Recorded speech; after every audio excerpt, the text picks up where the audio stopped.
Welcome to the bold analysis. I had a very good service and then I am back home. We are the morning team.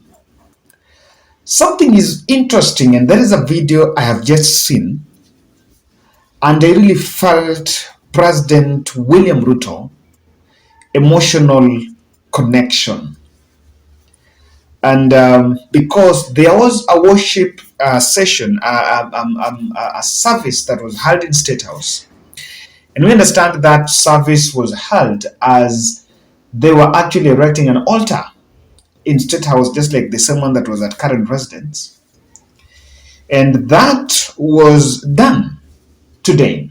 And in that event, William Ruto broke in tears and cried uncontrollably on when that session was going on. And maybe in the backdrop of what he has undergone, what allegedly he believes he has undergone, you can feel for him. Now, I wanted to watch this video. I am wondering because why it was actually leaked.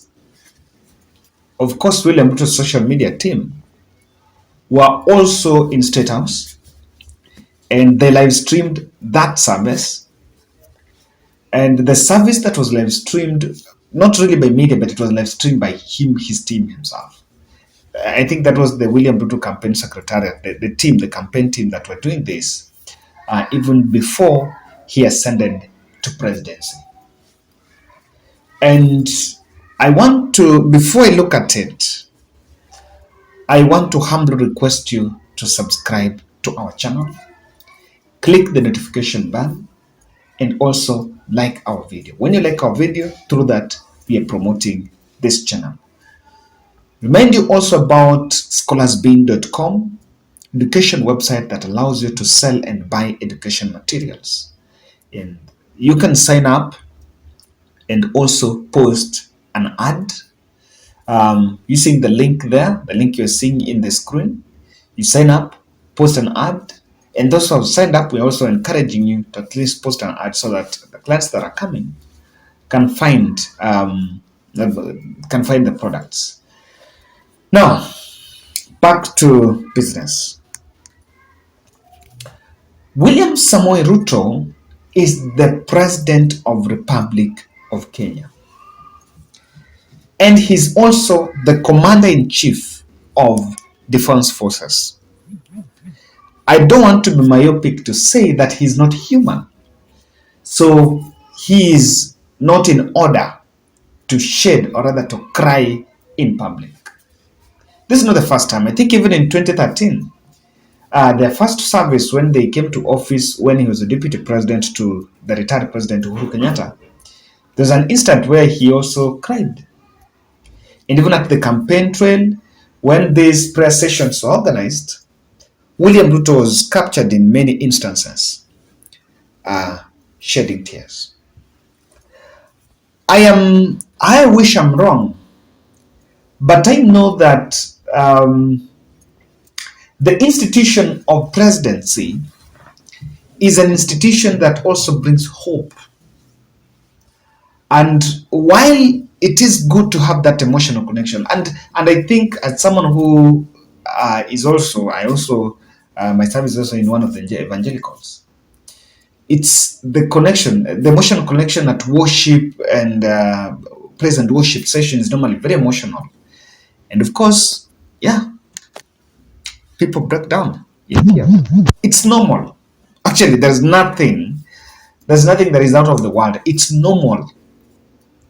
But on President William Ruto, I have a feeling that this country is going through a lot of tears. There are people in hospitals that are crying, and maybe they had the luxury of following up that session there. And when the president is crying, what do they feel? They feel beaten. They feel like they're done. There's people who are languishing in let's say, drought, ravaging in drought, and they are crying. They need hope from the office of the presidency. That's the new hope. That's the hope they're bringing. But the president is also crying. Different instances. And so I am not taking an issue with the fact that he teared down, but I'm taking an issue with the fact that the team decided to shade out. And I want to go straight to what I think William Ruto or the Statehouse should do.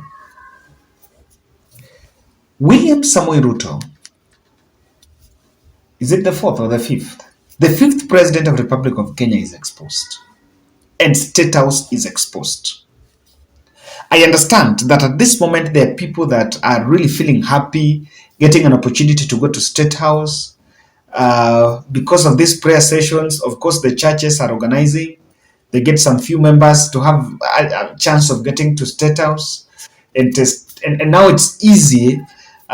Even though we know that Kenya Kwanza at one point were also blaming Uhuru Kenyatta for using Statehouse for other things.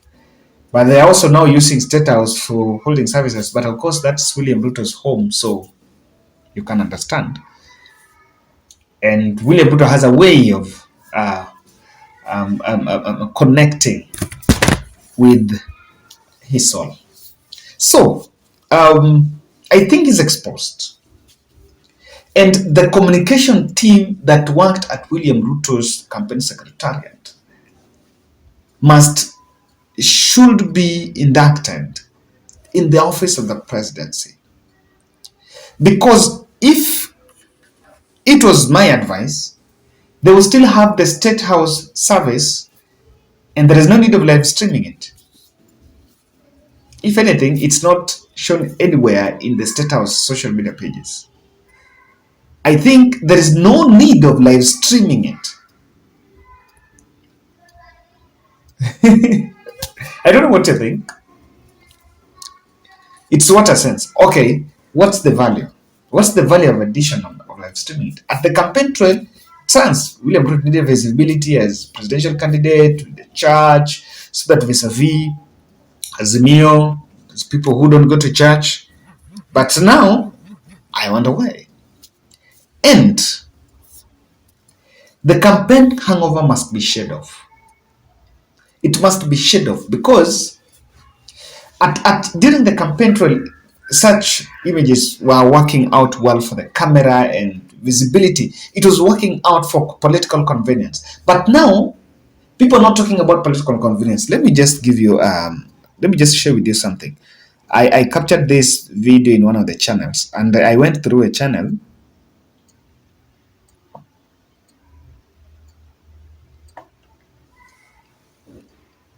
Someone is saying, Alice Kirugu, may God give Ruto grace to lead this country. Yes, may God give, yes. Then there is Faith Wanjiku, there is, I think the one, there is someone saying, Edu Logistics, useless Christians has to stop turning the Statehouse house, the people's house, to be a church. Pelekeni hiyo kelele kwa kanisa. Okay, how many religions are in Kenya? Even Moi, who was a staunch Christian, never turned Statehouse, the symbol of unity, to be a church. This should stop. Ruto is crying. President Ruto is crying tears of joy after Rash Mshando. Not all those who call his name will enter and all that. I feel that the whole country is crying, and that should not be the healthy stake. That is Benson. I'm choosing not to read the second names. Now, that is a reaction. So you can see the people who don't feel with it. And remember, Adan Duale is not attending that event. Why? He doesn't belong. I don't find it very inclusive. Lastly, President William Ruto should cut down his circle of power. He should cut down, because otherwise it's going to be captured. There's going to be another capture.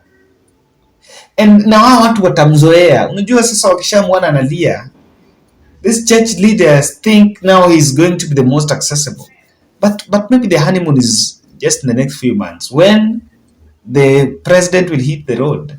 Maybe still holding the Bible hajaweka chini. When he will put the Bible down, remember he has the Bible.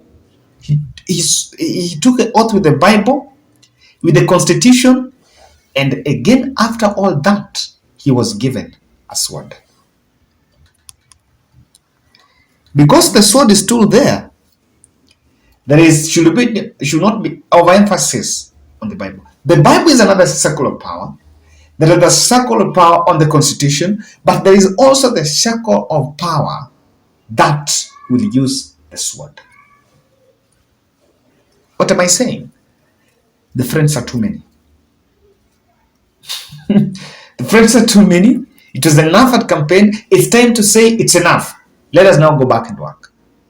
Because some of these are not really to the caliber of the office. That's my bold. And my position here is William Ruto as a person is a human being and he's within his right. And there is nothing that stops him from breaking down. But in public, and these videos leaking, I don't think it augurs well in that office.